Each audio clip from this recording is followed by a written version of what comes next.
The room shifted the moment Thomas Massie calmly raised a document and asked a question that no one expected. Why one specific name had been blacked out in the Epstein files when surrounding entries were left untouched. What began as a routine oversight hearing instantly turned into a confrontation that would ripple across the political world. Because the redaction wasn't random, it was precise, deliberate, and placed exactly where financial transfers and witness references converged.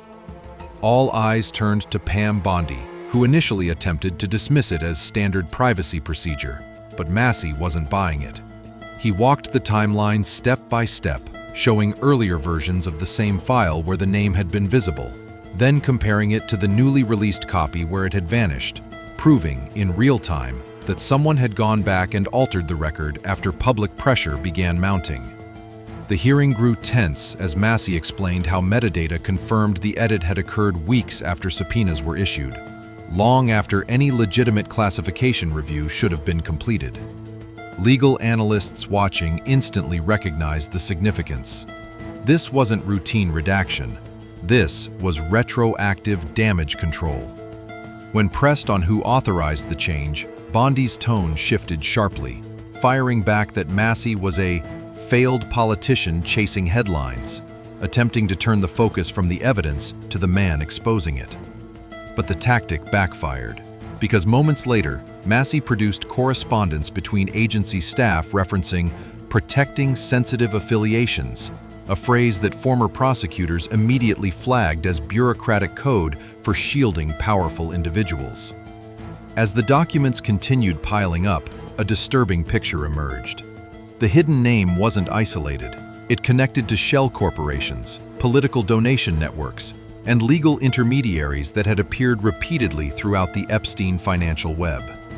Experts explained that this was how modern influence operations function, not by erasing entire files, but by quietly removing the most dangerous connections while leaving enough information to appear transparent.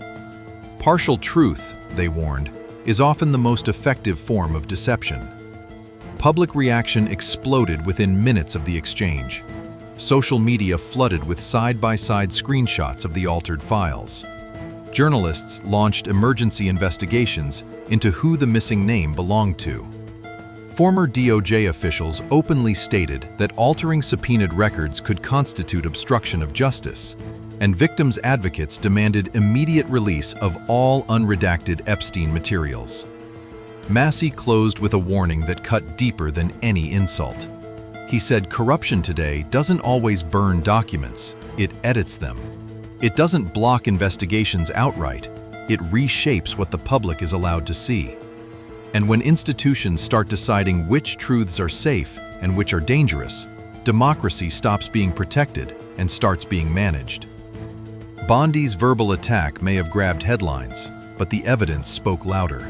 Because once the public saw that names could disappear, every redaction became suspect, every released file questioned, every official statement re-examined. The Epstein scandal, once viewed as a single criminal case, was now exposing something far larger, a system capable of rewriting accountability in real time.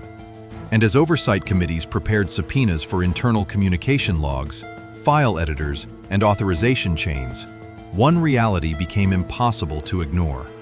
This wasn't about one hidden name.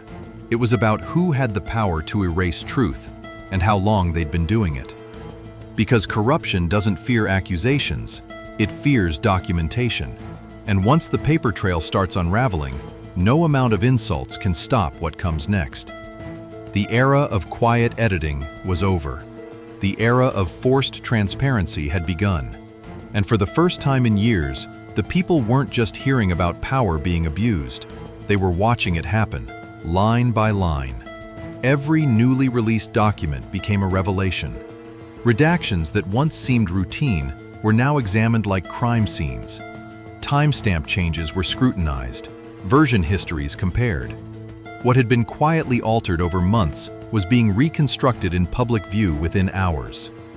Digital forensic experts explained how modern records never truly disappear. Every edit leaves a fingerprint, every deletion a shadow. Every attempt to reshape truth a trail that can be followed backward to its source. Soon, entire timelines emerged showing when names vanished, when references were softened, when financial connections were quietly removed from summaries while remaining buried deep inside raw data. It became clear this wasn't a single decision made in panic. It was a long-running process, a system of narrative control built to manage scandal instead of confront it. Whistleblowers from inside record departments confirmed what many suspected. Certain files were flagged as sensitive, meaning they would receive extra review not for accuracy, but for political risk. The higher the profile of the person involved, the more aggressively information was filtered. Truth wasn't evaluated by facts, it was evaluated by consequences. And now that formula was collapsing. Journalists worked around the clock, releasing synchronized reports. Independent analysts created searchable databases of the Epstein files. Citizens combed through financial records connecting shell corporations, donor networks, and legal intermediaries that had once been too complex to track. What had relied on public confusion now faced public collaboration. The shift in power was immediate and undeniable. Institutions that once controlled information flow were suddenly reacting instead of directing. Press statements came faster, then changed, then contradicted earlier ones. Officials who had remained silent for years suddenly rushed to distance themselves from decisions now under scrutiny. Because exposure doesn't just reveal wrongdoing, it reveals who knew, who approved, who benefited, and who stayed quiet. Legal scholars warned that the scope of accountability could stretch far beyond the Epstein case itself. Altered records in one investigation raised the possibility of manipulated evidence in others. If truth had been managed here, where else had it been quietly rewritten? Public trust, once shaken, was now transforming into something far more dangerous to corrupt systems: organized vigilance. Not outrage for a day, not trending hashtags for a week, but sustained attention. The kind that forces reform. The kind that reopens buried cases. The kind that dismantles influence networks piece by piece.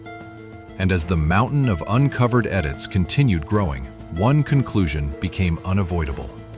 This wasn't a scandal. It was a revelation of how modern power survives, not by destroying truth, but by slowly reshaping it until accountability disappears. But that era was ending. Because in a world where every document can be preserved, compared, shared, and exposed, secrecy is no longer sustainable. And when secrecy collapses, so does the shield protecting the powerful. What began as one hidden name had now ignited a reckoning with the entire machinery of institutional deception. And this time, there would be no editing it away.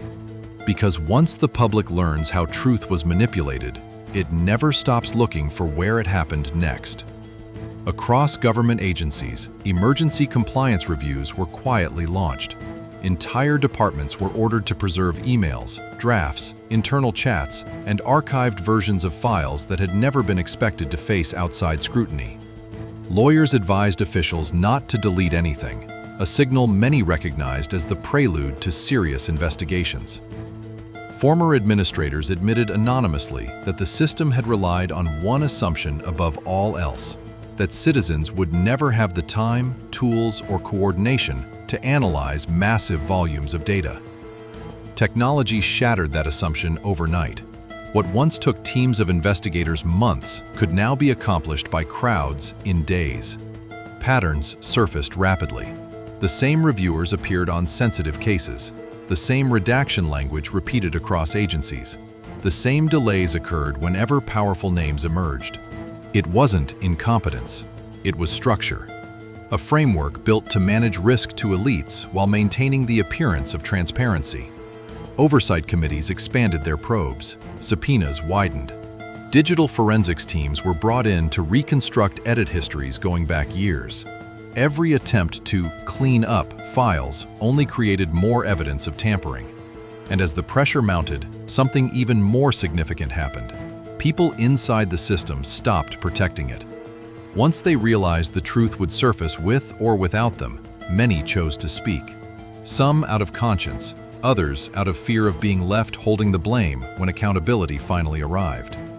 Each new testimony peeled back another layer: how investigations were quietly deprioritized, how prosecutors were nudged away from sensitive targets, how reports were rewritten to sound inconclusive when evidence was overwhelming.